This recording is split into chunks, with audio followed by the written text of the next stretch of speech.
I'm a blockchain engineer and previous e-commerce entrepreneur. I'm here representing GeneOS, which I co-founded and I'm the CEO of since December. So what GeneOS is doing at a high level is that we are digitizing genetic data ownership stake. We are creating a crypto asset that represents the ownership equity of your genome data. Two things here. So number one, why do we need DLT for what we're doing? Number one reason why we need DLT is that DLT provides a way for decentralized assets to be recognized as storage of value. And we need that to work with digital assets such as genome data. And how we're using it for, in layman's terms, what to represent genome equity is that, so these crypto assets basically represent stock in your genome asset. So like everybody has genetic data, right? So right now genetic data are stored and owned 100% by genetic companies that test you. What we're doing differently is that however much you paid for the genetic testing, you own that piece of it. So for example, if you if genetic testing was $1,000 and you paid $500, then what happens is that you then own 50% of your genetic data, and this is represented by crypto assets on the blockchain. So anytime anybody needs to use your genetic data for research or whatever purposes, you then get paid dividends, like a stock, 50%.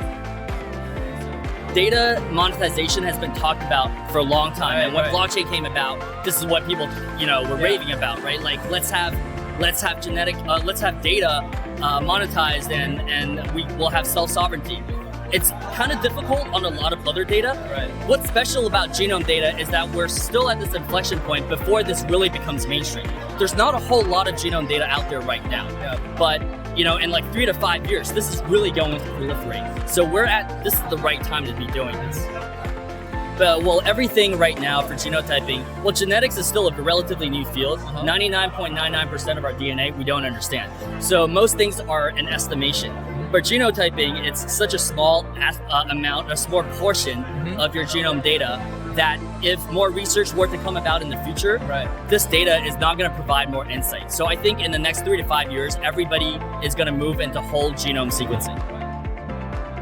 People never used to care about data privacy until things went wrong. So in the last, I would say 3 to 5 years, there's a lot of things that went wrong with data privacy. So people are starting to take notice.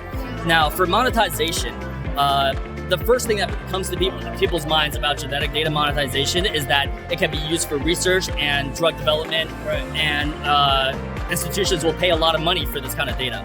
I think that is true, but that is only a part of the equation. I think with the proliferation of data science and that technology being democratized, we're going to start seeing a lot of individuals doing small research projects on data sets. So we're looking at smaller payments, but a lot more volume of research demand. And it's not only, so that's only for research demand and machine learning, but there's also this whole data interpretation. So for FANG, what they use for your data is that they allow targeted advertising, targeted promotion. And nobody has done that so far with genome data. But if you think about it, genome data is your most intimate type of data.